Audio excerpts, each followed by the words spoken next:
CBS News has learned the U.S. is likely to impose sanctions on the leaders of Russia's largest intelligence agency. A senior administration official telling CBS News that the U.S. has high confidence that Russia's main intelligence directorate conducted the hacking to try and help Donald Trump. Congressional leaders from both parties support an investigation, while the president-elect rejects the CIA's findings. Jeff Pegues spoke to an expert who's seen evidence of Russian involvement. Jeff, good morning. Good morning. Some of the evidence tying the hacking to Russian operatives stretches back at least 6 months.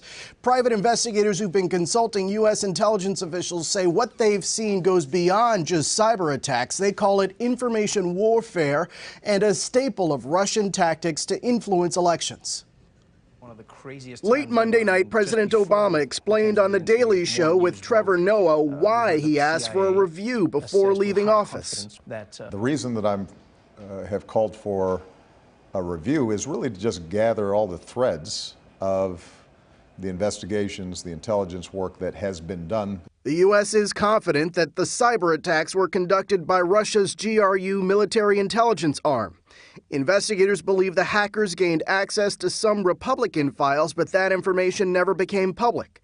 Stolen private emails, opposition research, and campaign information from the Democratic National Committee and the Democratic Congressional Campaign Committee was leaked to WikiLeaks and other sites. Even after being exposed, the hackers didn't stop. This is pretty bold. This is pretty brazen in a lot of ways.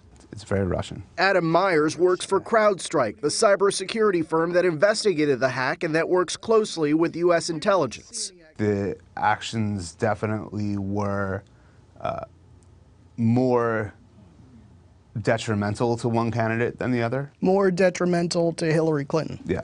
Myers says the Russians have used information warfare to influence elections before by leaking embarrassing or sensitive documents, most notably during the 2014 elections in Ukraine. The strategy is part of what some believe is a Russian playbook to sow confusion and uncertainty. On Capitol Hill, there is a groundswell of bipartisan support for a probe.